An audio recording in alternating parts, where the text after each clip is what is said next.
Við ætlum að bjóða ykkur velkomin á þennan umræðufund nr. 2 í Rónistöðum og ég ætla að halda áfram að fjalla niðurstöður úr þessum nýja bindi, 6. bindi lesskilning og rafrænan texta, netteksta. Og í seinni hlutanum ætla ég að fjalla niðurstöður aga í tímum, disciplinary climate, sem kom út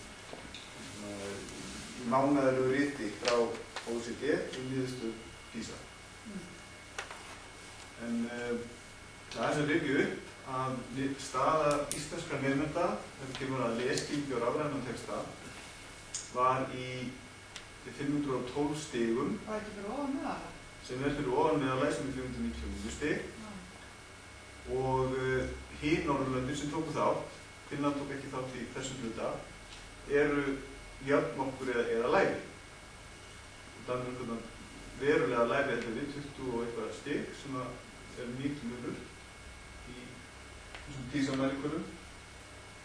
Og þannig að okkar staða er góð og þegar ég umreiknaði þetta yfir í lesskilningin á pappír, sem ég sagði ykkur síðast, að ef öll löndin hefði ekki þátt þá lítur út fyrir að við værum bara á sama stað í röðinni miðað við önnur lönd. Skora strákarnir herra miðað við lesskilning almennt á þessu? Já, þau gera það. Áhrifin eru aðeins í þá átt. Við sjáum það svolítið í þessum hluta af þessum bindi, þessum köflum sem ég sýni ykkur hér, mögulega skýringar á því af hverju það er. Já, áhugasvið er líkur dálítið mikið inn á, hefur mér fundist náttúrulega á þess að hafa rannsakað mig. Já, hvort að það sé það að við erum komið með annan miðil. Já, það er ávíðið meiri. Já, skoða það ekki hvort að það getur verið. Og ég ætla að fókusa aðalega á 5, 6 og 7. Þessi kaflar eru að fjalla rauninni bara hvort að nemendur eru að nota tölvur almennt heima og í skólanum. Og það er hvort að notkun á tölvum tengist árangri eða lesskilningi þeirra á rafrænan texta. Svo 7. kaflinn er aðferðsmódel sem var keypt til þess að kanna hverjir eru sterkustu þættirnir og veikustu þættirnir af þessum þáttum sem að koma fram. Þannig að 7. kaflinn er svona lýsandi tengslinn og svo er tekið svona samantekt á þessum áhrifum. En 5. kaflinn er með niðurstöðum úr spurningarlista nemenda sem öll löndin eru nú gögn á. Þetta er ekki hluti af þessu sérstaka rafræna texta. Og Finnland var með? Já, það er Finnland með í 5. kaflinn. Mér finnst það að synd að Finnland skulle ekki vera að fyrir nota tölvurnar svo þetta öðruvísi. Já, það er en ég heldur síðan með núna í 2012, við erum ekki með. Þannig að það fjölgar löndunum sem vilja skoða læsa rafrænan texta, en við erum held einu aðeins sem dettur út. En ég ætla aðeins að... Það var sparnaður eða? Já, það er bara... Það er aðeins að sýna ykkur upprifin úr 4. kafla, þar sem það kom spurningu síðasta fundi, varðandi þennan mikla kynjamun sem er á því hvernig nemendur nota netið. Það er annars vegar spurt að hvernig þú notar það svona til að hafa samskipti við aðra nemendur, aðra krakka, eða hvort það er að leita upplýsingum. Hér er kynjamunur, þar sem við sjáum að í Íslandi eru stelpurnar að nota netið meira, sem var þarna tígulinn, heldur strákar, til samskipta. Og á hinum Norðurlöndunum sjáum við að það er voðalega lítill munur. Engin munur hérna á kynjunum. Það er stómunum hjá okkur. En það sem er sláandi við íslensku niðurstöðunar er að strákar eru að nota þetta margfalt meira til þess að leita sér upplýsingar. Nota netið sem upplýsingaveitu miklu meira heldur en stelpur. Stelpurnar meira þá á Facebook og... Já, nei, strákarnir eru alveg mikið, já, svipað mikið á Facebook og þess. En stelpurnar eru þá kannski er að nota tölvurnar fyrst og fremst til þess. Það ekki að nota netið til þess að, já, strákarnir gera kannski bara hvort tveggja. Já. Stelpurnar nota netið miklu meira fyrir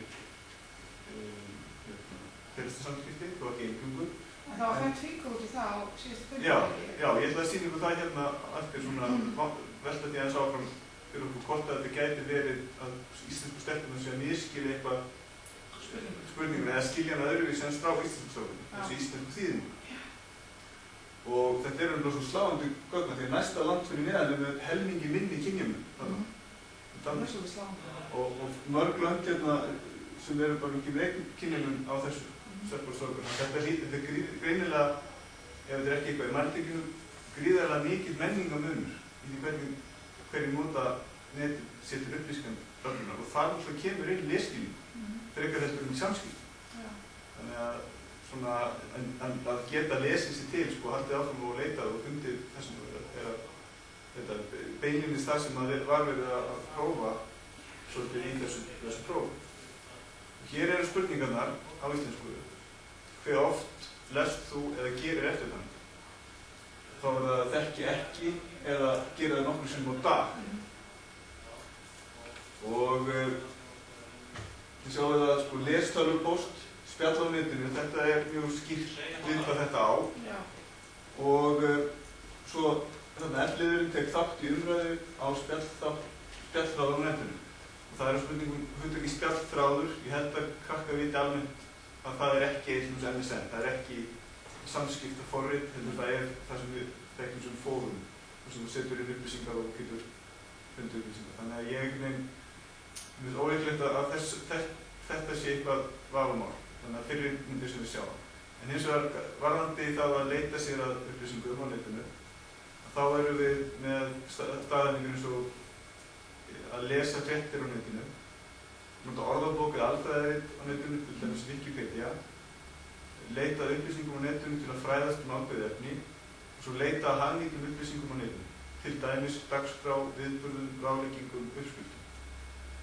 Þannig að tveir liðirnir eru með innan sviga nánari útskýringar á hugtökunum. Þannig að það finnst mér svona að draga úr svona möguleikum á því að það misskiljist. Sérstaklega það D-liður, það fer ekkert milli mála hvað orðabók og alfræðirit er á netinu. Spurning með hagnýtar upplýsingar, þetta strákarnir sjáu það sem eitthvað meira heldur en stelpurnar. Og fréttir líka, hvers konar fréttir. Þegar við horfum á forsíðu msn.com og þá var alltaf svona fréttir af stjörnunum, ykkur eða voru, er það fréttir? Þessi stelpurnar þá telja því sem fréttir, en strákarnir telja íþróttafréttir vera fréttir. Kannski.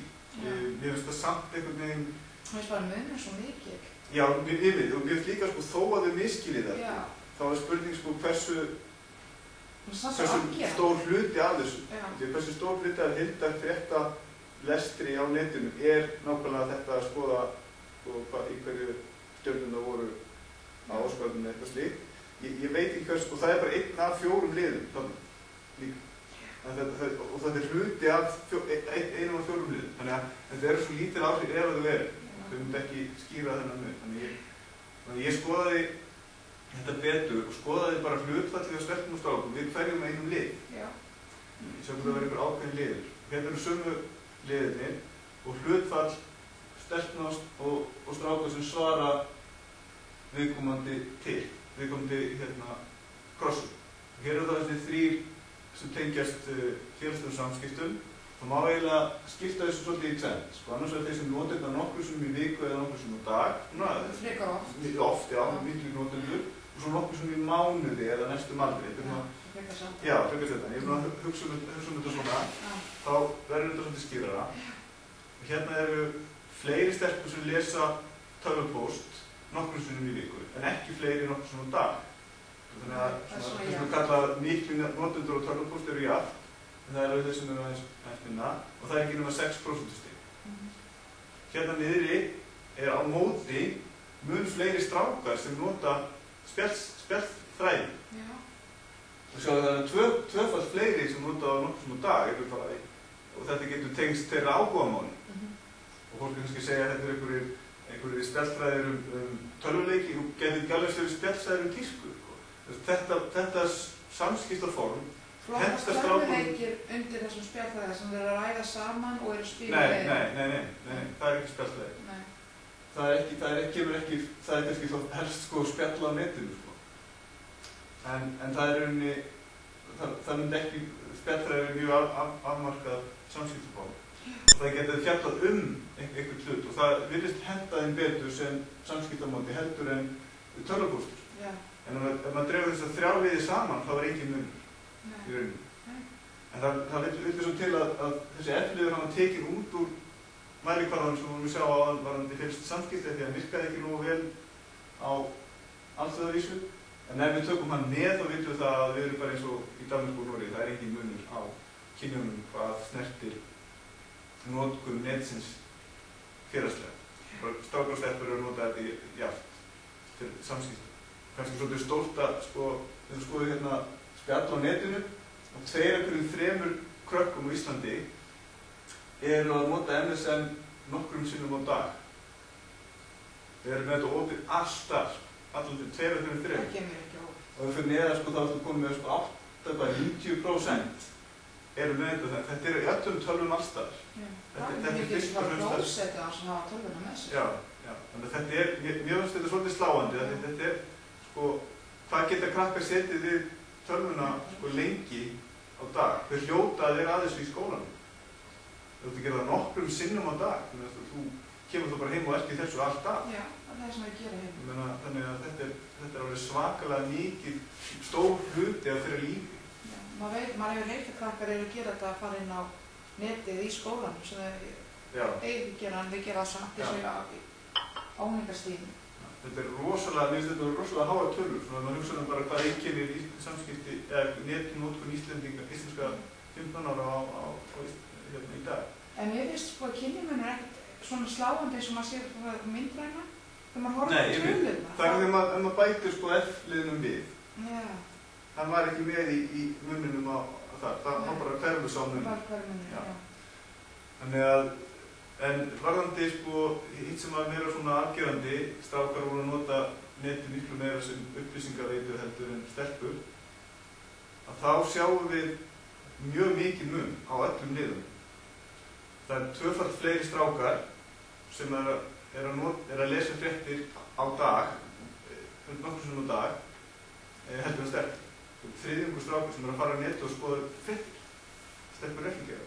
Ekki eins mikið. Það segir nokkrum sinnum í viku, það nánast já, það er frekar stelpurnar eru frekar að gera þetta en samt nokkur sinnum í mánuði. Já, það er ekki fyrir að það er svona alveg nokkur, oft á dag sem að greinamurinn kemur Já, og þá sáum við hina þættina líka. Já, það sem er svona kannski meira í augum, sem að strákarnir er meira að fara fram úr stelpunum.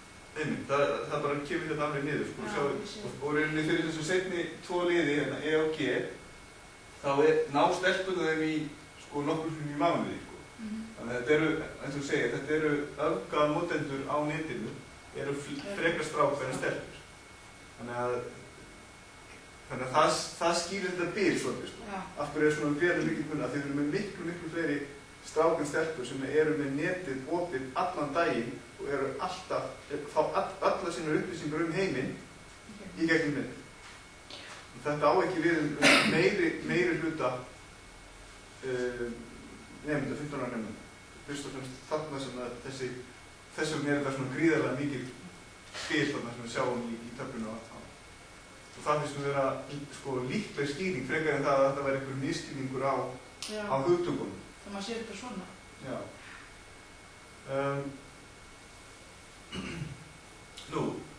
Í 4. kafla er líka talað áhrifin eða tengslin við lesskilning. Það sé að nota netið sem upplýsingaveitu. Við sjáum að Íslandi er þetta fyrst og fremst þessi hópu sem notar netið minnst, þessi örfáu 10-15% sem notaði lítið sem upplýsingaveitu. Þeir eru að 23% minnstu notendurnir, þeir eru afgerandi slakari heldur en hinn. Aftur svona eins og öfgi hérna. En það er tölvöru munur hérna, alveg 50 stig, en það getur einkennst af bara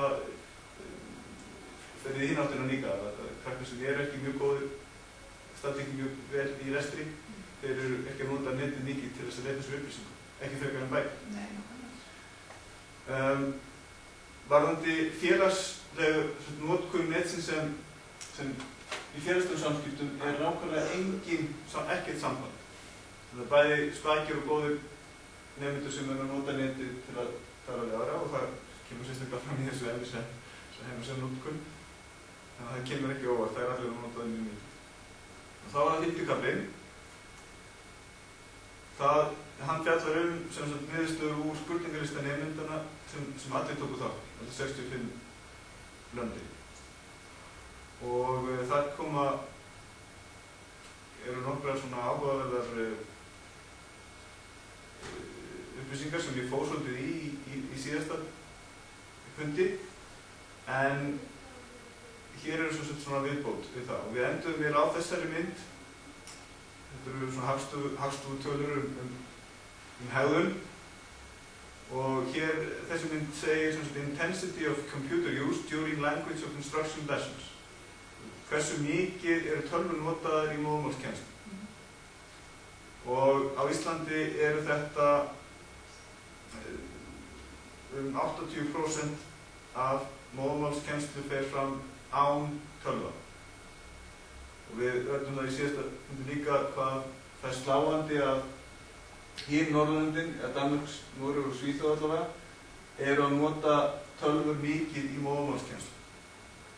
En ef við rifjum upp það sem ég talaði í upphafi, hver staðan er þessi 512 stig, þá virðist það nú ekkert vera neitt atriði, hvort að krakkarnir eru að nota tölvur í móðurmálstímum eða ekki, hversu góðu lesskilningu þið hafa þegar þeir eru að lesa rafrænan text. Það virðist ekkert vera að tengjast þarna. Sjáðu Finnland til dæmis er mjög minni notkun á tölvum og lesskilningu það er náttúrulega alveg langt frá því sem það er í hinum Norðurlöndum. Þannig að þetta allavega í dag virðist ekki vera lykilatriði í lesskilningsskjálfum. En ég held að sé líka svolítið að Íslendingar hafa bitið svolítið í sig að þeir tóku bara upp tölvukennslu og krakkar fara inn í tölvuverið og eru í tölvum, en oft eru þau í móðurmálsforritum í tölvutíma, þeir eru samt í tölvuverið, eða í starffræði eða í einhverju öðru.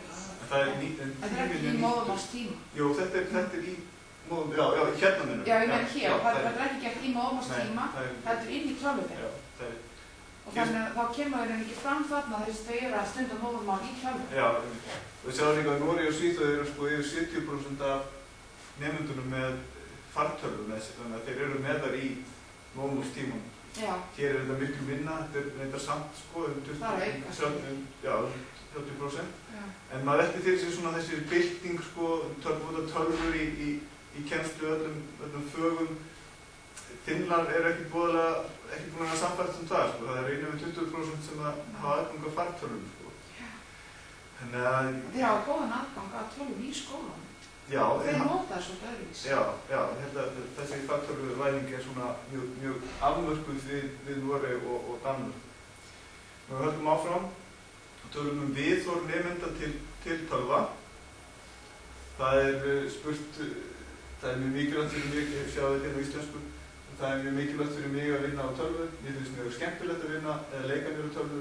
Ég nota tölvu því ég hef mikil áhuga á tölvu og ég gleymi mér þegar ég vinna á tölvu.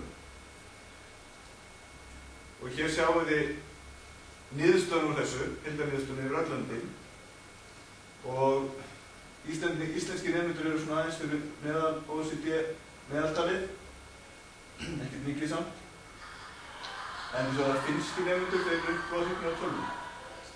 Það er ekki þeirra stíl. Noregi eru meira hrifnir veldur en á Íslandi og Danmörk og Svíþjóð svona svipaðir og íslensku nefndur. Þannig að þarna kannski kemur svolítið óvart miðað við alla þessar notkun á MSN og notkun á tölvunum bara til upplýsingaöflun og bara þessu netið er mikið hluti af lífi nemenda hér. Hvað tölvur eru ekkert spennandi. Þetta er svolítið, maður hefði haldið sko ef krakkarnir eru að nota tölvur allan daginn, bara virðist vera. En þá er ekkert endilega sko, nánast eins og að spyrja sko bíl.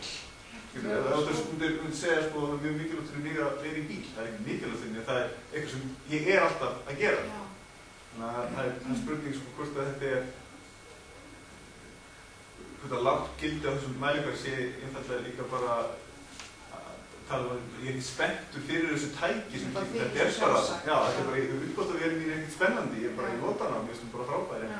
Skiljið, það er svolítið, maður velti því fyrir sér hvort þetta sé kannski ekki endilega Nú viðhorf stráka á Íslandi er jákvæðara heldur en stelpna eins og það hérna í út fyrir ofan og í Finnlandi og Danmörku líka. Og svo er það trú á eigin getu.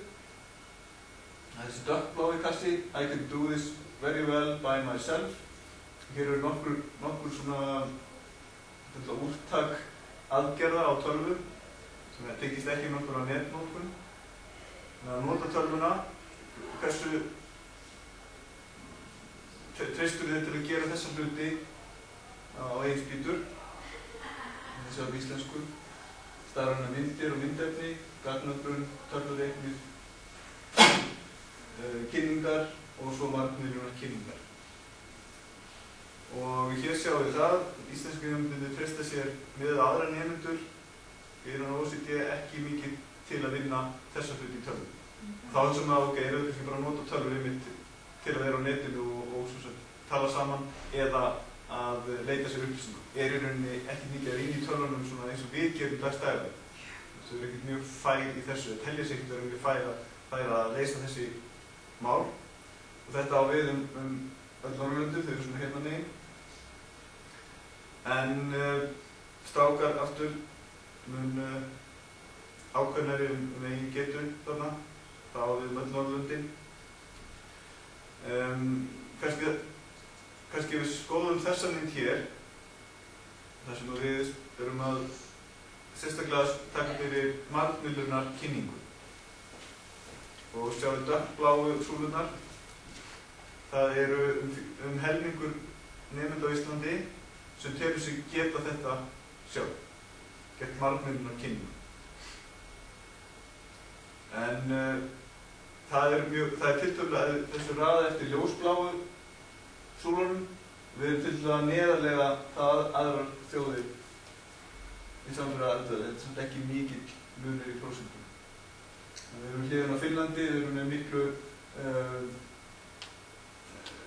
meiri trú á þessa getu í Danmörku og Noregi. Og eins að búa til það er kannski mikilvægara að nota tölvureikni til að búa til línurit. Aftur erum við rétt þriðjungur nemenda sem telur sig geta það. En í Noregi og Danmörku er þetta komið upp í 50–60%. Tvöfalt fleiri. Það er mjög svolítið sláandi og verður þetta fyrir þessi sko notkun og tölvu mikið í skólunum. Þarna skilar það virðist að vera fylgja staðar. Sjá það fullt af löndum þarna þar sem eru miklu hærra hlutfall nemenda sem treystir sig til að gera nákvæmlega þennan hlut.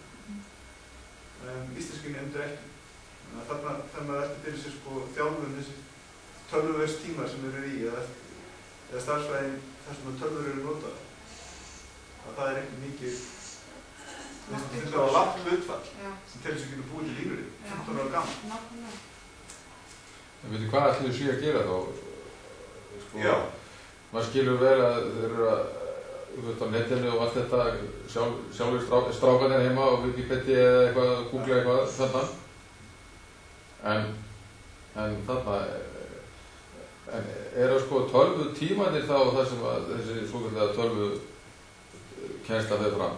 Eru þá íslenski nemendur kannski fána færri? Eru þessi sterkar staða íslenska stráka? Er það kannski vegna þess að þeir eru bara að dúta sér heima hjá sér? Er íslenska skólakerfið kannski að eða bara ekki betur en þetta að kenna þeim á Excel og PowerPoint?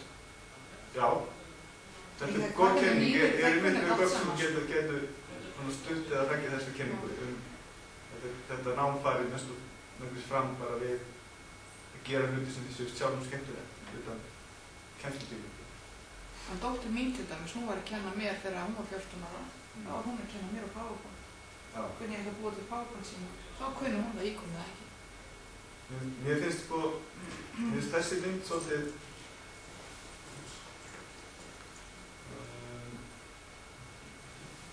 Þannig að þau hafa náð góðan tökum á þessu. Já, mér finnst þessi mynd þess að við tekið allir þessi 5 þætti saman. Sláandi, já. Mér finnst svolítið umhugsunar efni. Því við höldum einhvern veginn að 15 ára krakkar að kunna á tölvur. Þau kunna að búa til PowerPoint-sýningu. Þau kunna að búa til, kannski ekki gagnagrunnurinn, það er svolítið hefði kannski. En hvernig er það að finna sig þarna? Þeir eru neðar en við. Þeir eru neðar en við. Svíþjóð og Finnland. Neðar en við.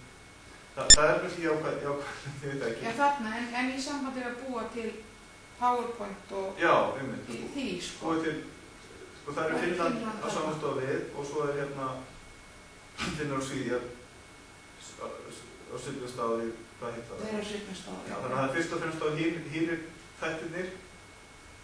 Það er að segja gagnagrunnur og margmiðlun og stafrænar myndir sem að svona þeir eru ekki eins færir í þeir krakkar. Þess vegna er þessi heildarstaða þeirra neðar heldur en okkar, Sviðnastáði hína. Þannig að, já, ég finnst þetta að vera svolítið, og kemur á óvart varðandi Svíþjóð, sko. Maður haldið að það væri miðað við þá, sko, ef við skoðum bara Evrópulöndin sem eru hérna með, sko. Það virðist vera miklu markvissari þjálfun á tölvur. Já, er ekki bara kennslan markvissari? Kennslan sjálf? Markvissari, já. Hvað er verið að kenna? Þeir eru eins og örugg með sig þarna eins og Portugal mjög. Já. Mjög háið sem er eitthvað svo háið í neinu, sko. Já, þetta er náttúrulega bara matnefndur að hvort þau geti þetta og mér finnst þetta að endurspegla það hvað þau geta, eða ekki? Þau eru spurning, getur þetta? Það ætti að gera það. Og Pólland mjög háið þarna. Já. En þetta eru kannski þá aðgerðir sem við erum lagt áherslu á að krakkast kunni. Það er kannski mikilvægt fyrir þig í 15 ára aldur að hafa einhverja grunnþekkingu eða heldur kannski áfram í framhaldsnámi að þú sért allavega læs á tölvur og getur. En hér kannski á Norðurlöndum, Svíþjóð og Finnlandi er meira að hugsa að krakkarnir viti þetta. Þau þurfum ekkert að vera að kenna þeim einhverja svona hluti þau pikkið upp, þetta er ekkert mál. Það er ekki rétt nefnilega. Þau pikka ekki þetta upp endilega af því að þau eru í eftir öðru. Já, ég held það nefnilega. Þau fara eftir sín eigin áhugamál, þín eigin. Já, og þau eru ekki að læra að gera súlurit og annað en þau eru náttúrulega engan áhuga að því, sko. Ekki nefnir þau látum gera það. Já, það getur vel bara reiknum að framhaldsskólarnir gerir þetta. Já, mér finnst þetta að vera nokkuð, kemur nokkuð á óvart. Já, ég er aldrei hissa þessu. 7. kaflinn í þessu bindi fjallar tengslin milli notkunar á tölvum og svo lesskilnings á rafrænan texta. Er eitthvað samband á það mikið? Er þetta þjálfunaratriði, er þetta þjálfasturinn við það að nota tölvur, nota neti og eftir þá er lesskilningurinn betri á svoleiðis texta þegar það prófa á svona prófi. Við ræddum þetta aðeins í síðasta fundi hvort að þetta sé í rauninni bara lesskilningur á öðrum miðli, þetta miðli sé bara, skiptir ekki máli þegar krakkarnir þekkja eða hvort að þetta sé eitthvað annað meira, öðruvísi færi. Og það fyrsta sem er hérna er niðurstöður notkun á tölvum heima fyrir til skemmtunar. Þar eru einhverjir 8 liðir sem spurt notar þetta mikið, frekar þetta eða lítið heima hjá þér. Og tengslin við lesskilning. Við sjáum að þetta er svona fjalllaga. Það eru þá nemendurnir sem að gera lítið af þessum hlutum með tölvur heima hjá sér. Þeirra meðal lesskilningur er lægri heldur en þeir sem gera meira af þessu. Svo þeir sem nota tölvuna heima hjá sér sem allra mest til að gera þessu hluti, þeir eru þá aftur aðeins neðar til þeir sem eru með hóflega notkun á tölvunni. En það er ekki öll saga. Eins og við sáum áðan, þá skiptir máli nákvæmlega hvaða atriði það er, ekki bara þessi Þá, sérstaklega þegar sambandið svona, þá vil maður vita meira. Það ekki línulega. Þá ætlum ég bara að spyrja ykkur, hvað finnst ykkur af þessum þáttum líklegast til þess að hafa jákvæð áhrif, eða vera jákvæð tengslum við lesskilning. Krakkar sem spila tölvuleiki, myndu þeir hafa minni lesskilning heldur hinn. Sem spila bara tölvuleiki? Já. Ég myndi segja já. Og ég held einmitt að þetta skýrist óslega mikilvæg tölvunotkun. Þú veist, krakkar sem eru illa læs og þau eru kannski í tölvuleikjum og þau eru að tala saman. Þau þurfa ekki að lesa, heldur fara samskipti saman á töluðu máli. Það er þessi niðursveifla sem kemur þá. Niðursveiflan, já. Ég myndi að gíska á það. Tölvuleiki. Þarna er náttúrulega atriði eins og að nota netið til samskipta, e-mail, chat og... Það er bara að þið nú getur farið bara á Skype og bara tala saman og þarf ekki eftir að kunna einu svona skrifa. Nei, einmitt. Ég held að ekki ekki mikið lesskilningu sko að þau eru að tala saman eða skrifast á við jafnaldra. Nei, það er ekki réttreiturinn að minnst. MSN og annað, þau nota bara sín takmarka orðafæra þannig að... Á skammstafanir og alls konar. Þannig að lesskilningur það... En hér á þessari mynd þá erum við skoðað tengslinn við hverja og eina spurningu og þá kemur við í ljós ef við leitum bara að fyrstu play online one player games og það er þessi neikvæði tengsl þar en fyrir aðra þætti ekki.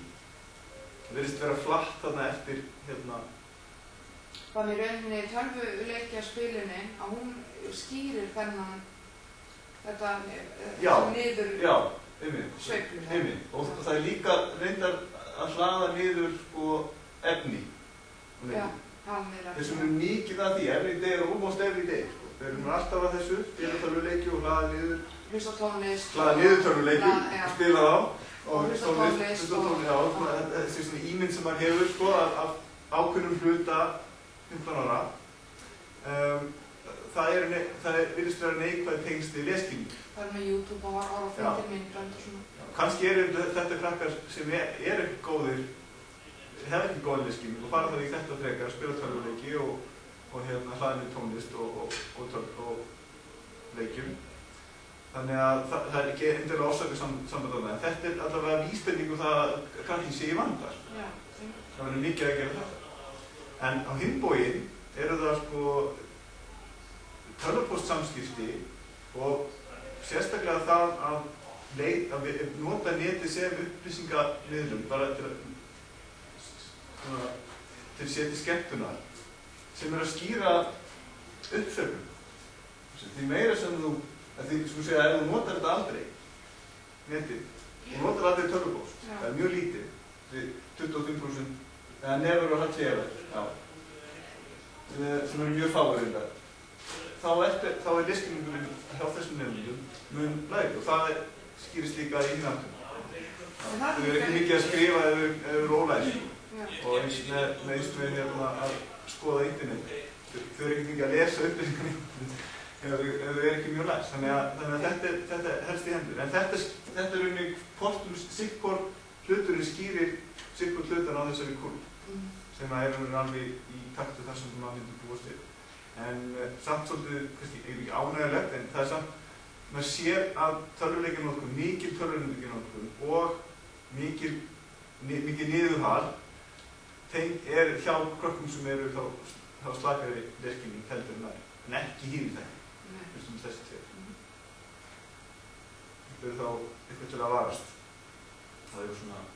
Það er alltaf þeir sækja sem eru slakir, þetta er eitthvað sem þeir geta gert. Þeir sækja í þessu. Já, en á meðan eru ekki þjálfur það fælt sem við teljum sem mikilvægt og nauðsynlegt að þau... En það er náttúrulega eðlilegt þeir sækja í þetta sem er ráða við þessu. Þannig að það bæði kennarar og foreldrar ættu þá að halda áfram að takmarka tölvuleikjanotkun nemenda. Það sem sýna það með rannsóknum að... Já, ég held að þessi topp-hópur þarna ekki margir og það væri að færa það yfir á einu sinni til 2 vikur en að hemja þessa öfganeyslu á tölvuleikjum og niðurhali.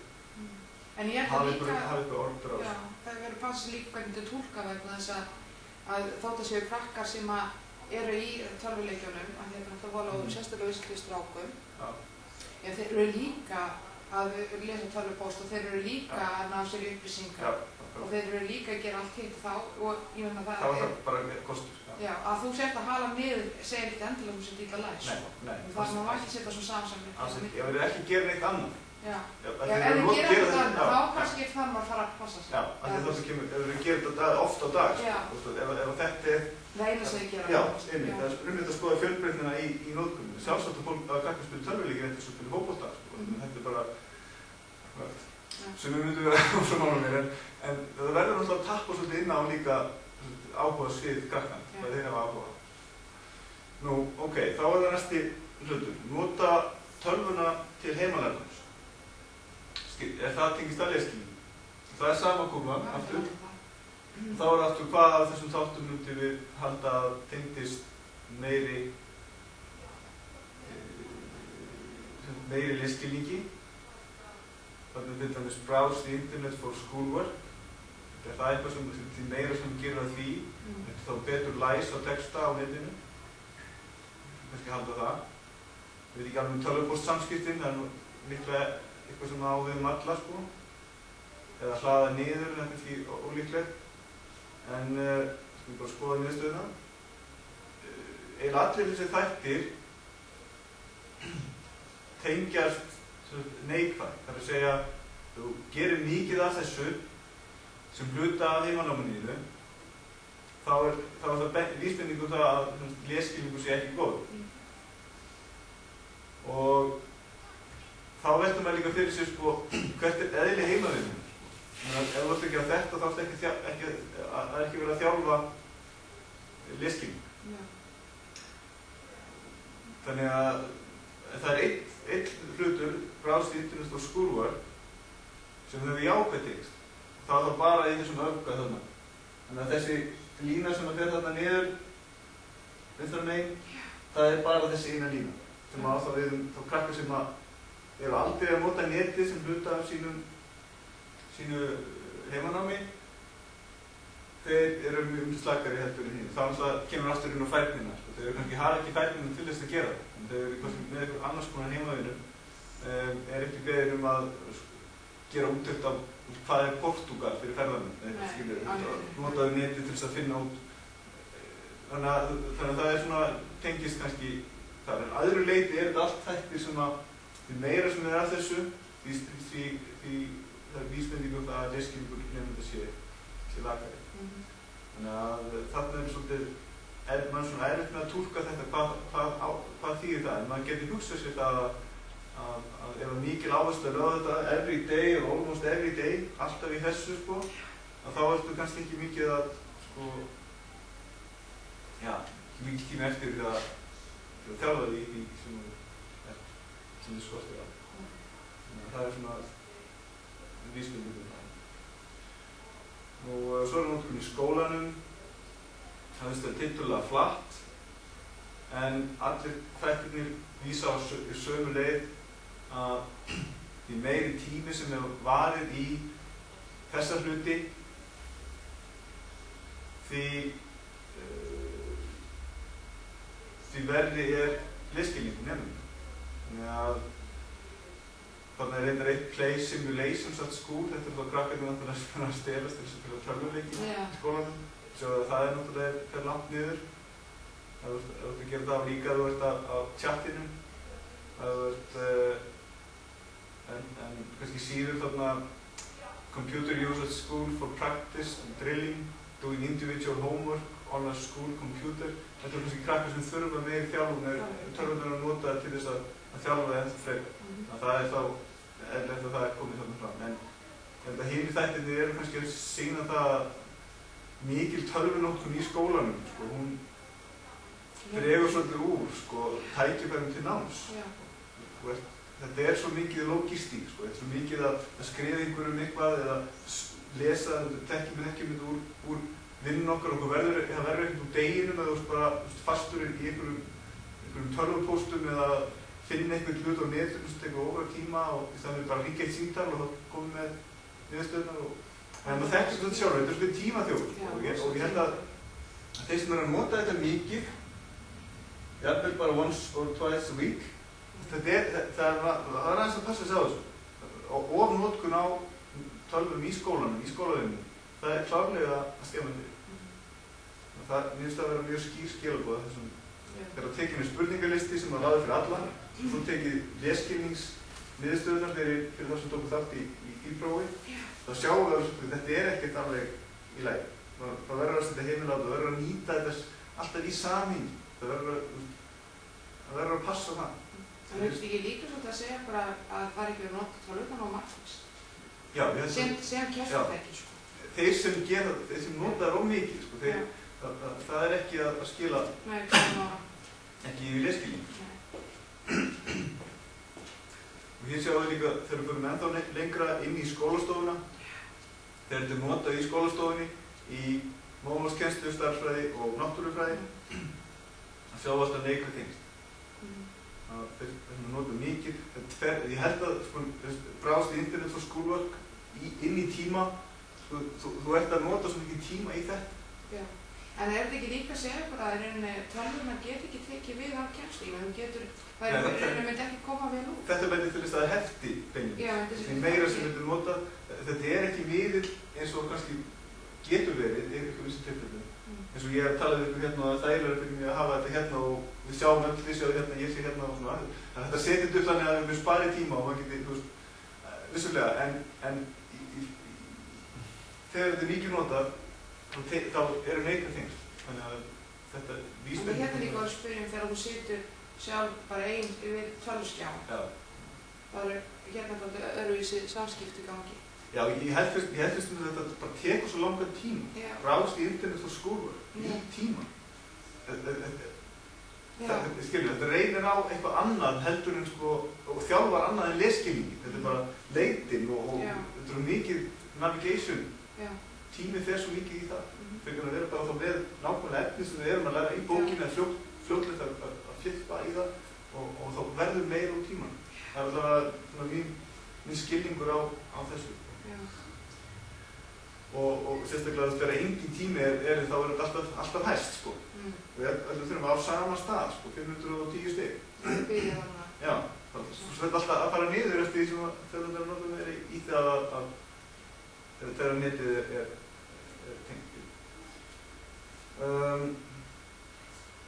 Nú þarna erum við að taka, já, þetta er mjög áhugavert. Vinstri myndin, það er spurt hvort þú spilir sem sagt leiki á netið, gegnum netið. Þekkjum þessum strákunir hlutastrákunum er mjög upptökina. Og þegar maður skoðar bara lesskilning af rafrænan texta, beint tengst við það að spila svona tölvuleiki, svona samskiptin svona einan svona stikkborði í skjóta eitthvað svona. Þá er neikvæð tengst, örlítið neikvæð tengst það, 20 stig per minútu. Hins vegar þegar við stjórnum fyrir lesskilning strákana, eða krakkana, svona almenna lesskilning, þá eru tengslin jákvæð. Sem þýðir það að ef þú bera saman strákar sem hafa álíka lesskilning og skoða svo hvort þeir eru að spila tölvuleiki á netinu eða ekki, þá er sá sem að spila tölvuleiki á netinu mikið með betri lesskilning á rafrænan texta heldur en sá sem að spila það ekki. Þó er sem að skoða að strákar sem hafa almennan lesskilning á sama level. Þannig að þetta er svolítið áhugavert þegar það er neikvætt og stjórnum fyrir lesskilning, almennan lesskilning, þá verður það já. Sem virðist að vera, já, væntanlega myndum að halda að þeir sem spila tölvuleiki á netinu eru þeir sem nota netið mikið og þá gæti þetta verið þessi svona vísbending þjálfunaráhrif. Og sama með hérna browse the internet for schoolwork virðist vera gríðarlega munur þarna á neðsta en þegar að stjórna fyrir lesskilningum sér maður að það er einmitt það sem maður grunaði þeir sem eru slakir í lestri þeir eru ekki að nota netið mikið í hérna sínu já, þau eru bara ekki settir í það. Nei. Bara í annars konar þjálfun. Að öðru leyti þetta nokkurn veginn frá, fyrir utan þessan hugmynd. Og, en hins vegar, það sem virðist hafa mest tengsl, það er einmitt notkun á netinu heima til. Já. Sér til skemmtun. Já. Jafnvel þegar maður stjórnar fyrir almennan lesskilning, og þá maður samt áhrif umfram þeirra almennan lesskilning. Og þetta er sem ég held að maður geti talað þjálfunar áhrif på 25 stig. Þannig að þegar þú ert með krakkar sem nota netið aldrei, þá er þeir með verri lesskilning heldur en krakkar sem nota alltaf á efni sem birtist á netinu. Þannig að þarna eru þjálfunar áhrif þeir sem eru að nota netinu skemmtunar, þeir hafa betur umfram sinn almenna lesskilning. Það er búið að stjórna til það. Þannig að ég held að þetta sé kannski líka lykillinn að þessum strákum. Akkur það minnkar bilið á milli strákastefna þegar þú fyrir að skoða þennan nýja miðil. Því að það er meiri þjálfunar hjá strákum, þeir nota netið meira sér til upplýsingaöflunar heldur en stelpur. Og þegar þeir eru með miðilinn þarna fyrir fram að sig daglega, bara mikið til, og að skoða þarna upplýsingar nánast daglega, meiri hluti stráka en það, þá verða til þessi þjálfunar á miðilinn. Og ég held líka að maður geti skýrt þetta út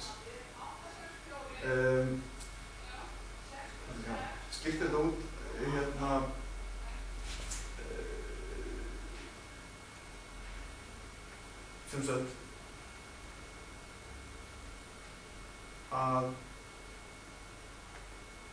þetta kynjabil það minnki vegna þess að strákarnir hafa þennan miðil fram á sig, og þetta ætti ekki að vera vísbending um það að maður ætti að fara að nota netið meira í lesskilningsþjálfun drengja. Ég held frekar að þetta sé lærdómur að nota bókina meira í lesskilningsþjálfun stráka með annan lesskilning. Þeir nota netið mikið, þeir þekkja stuttan texta með myndum þessa uppsetningu, þeirra lesskilningur á slíkt efni verður betri. Með bókina, ef þau þekktu þennan miðil betur, og þá getur líka við samsettu texti, tímaritskreinar og svo framsvöðan, bara texti á pappa. Þetta sem við vitum að þeir nenni ekki að gera. Þeir hafa ekki áhuga á þessu, hafa ekki ánægju lestri, miklu minni ánægju fyrir stelpur. Fyrst að þessi áhrif koma þarna fram, jafnvel þegar stjórnaði fyrir almennan lesskilning, þá er það einmitt vísbending við ætlum að reyna að gera bókina, að gera prentið aðlaðandi fyrir það sem skemmtun, sem eitthvað sem þau myndu gera sér til skemmtun. Og margir að vera að tala um yndislestur og reyna að fá stráka til að lesa meira. Og það er einmitt það sem ég held að sé lykillinn, og þessar niðurstöður eru vísbending um það. Að frá bara 6 ára aldri, þá þarf að byrja á strax að koma bókinni inn hjá strákum sem einhverju sem er skemmtilegt. Tengja það við það sem er skemmtilegt.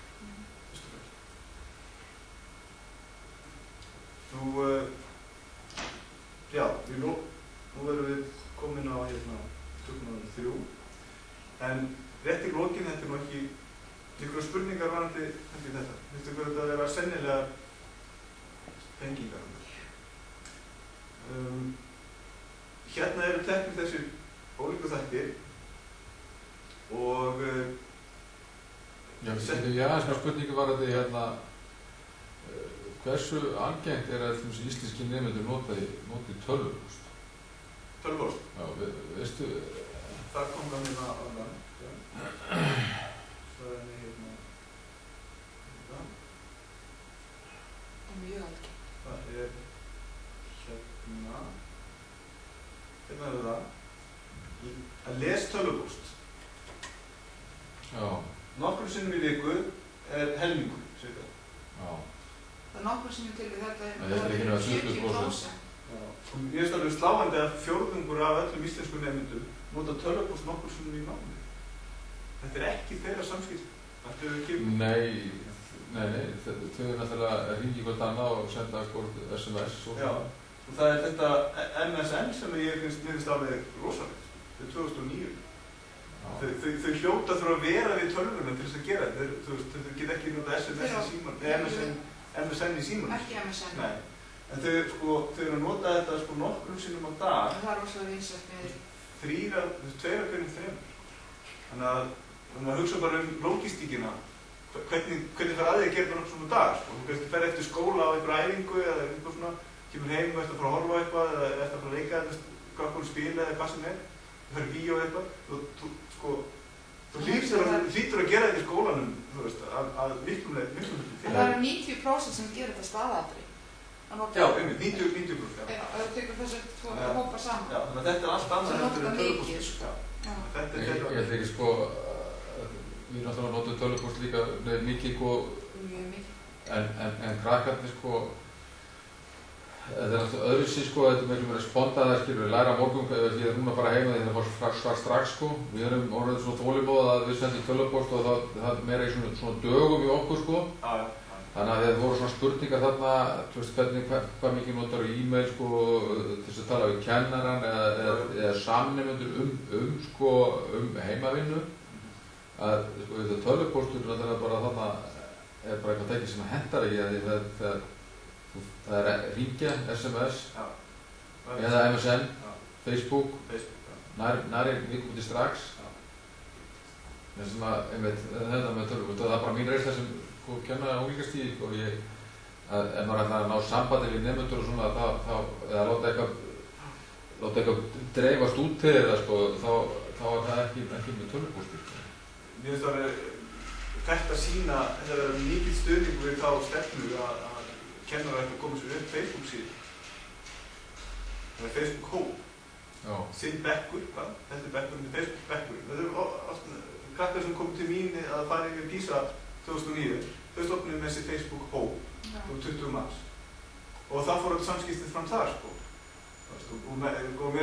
og fólk hangaði á því að hafa ekki komið til vinnu svo að vera veik og svo stóð á Facebook síðan í svo fegin að við getum skroppið til pappa og mömmu fyrir norðan degi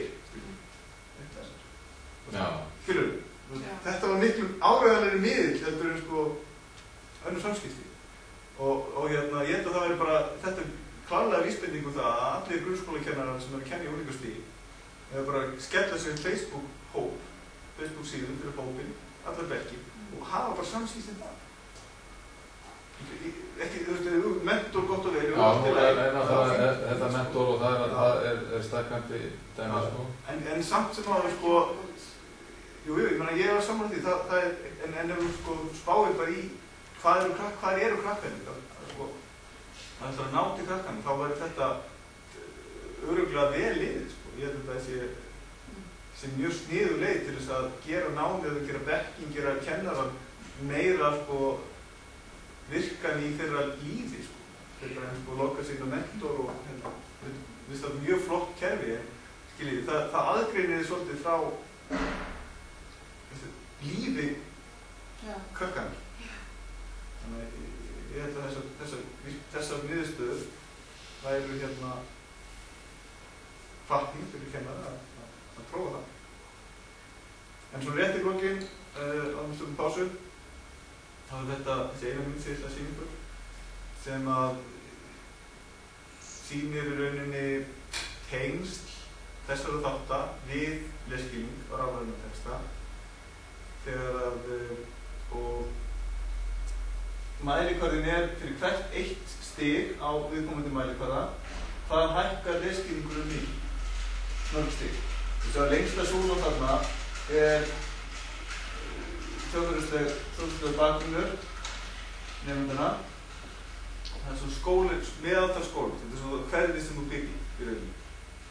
Krakkar sem að búa í hverfið þar sem að nemendur foreldrar eru hvað menntaðastir og hvað ríkastir, vel best efnaðir. Í þannig skólum eru bestu nemendum. Þetta er fyrir allt á OECD. Það eru 40 stig. En þegar við stjórnum fyrir lesskilning, almennan lesskilning, þá eru samt smá þessi gráðsúlum. Það er samt alveg 8 stig. Þó að þessi stjórnum fyrir, þannig að við vitum að það er sterkt tengsl milli lesskilnings og uppverðarstöðu. En það samt áhrif, þarna kemur kannski þá aðgengi nemenda að tölvum og aðgengi nemenda að netinu. Því að ef við skoðum OECD sem heild, þá það náttúrulega ekki sjálfgefið, og Íslandi og nokkrum öðrum löndum sem það Þannig að það kemur líka inn þá þessi aðgengi að tækninni sem að bætir við í rauninni bláu súlum.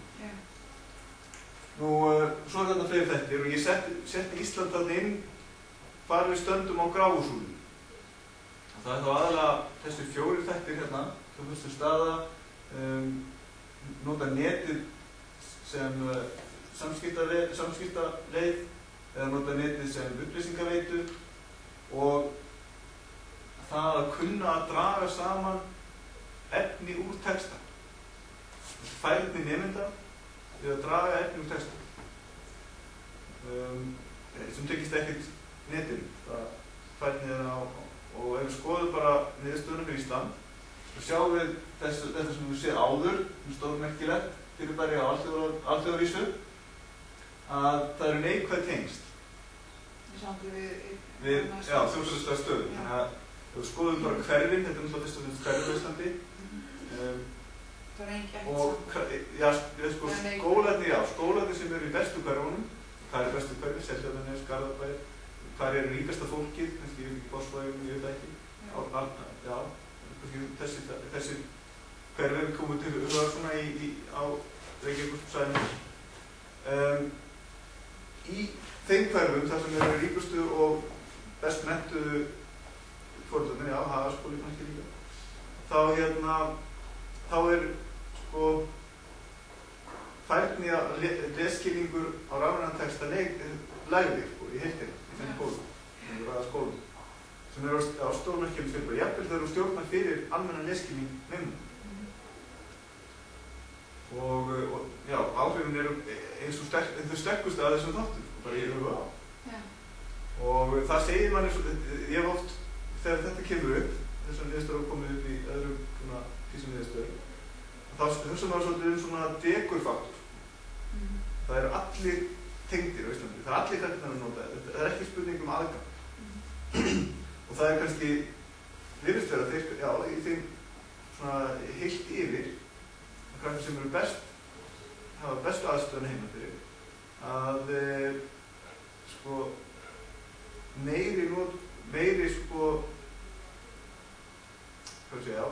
betur efna þykist neikvæðari áhrif, neikvæðari lesskilning,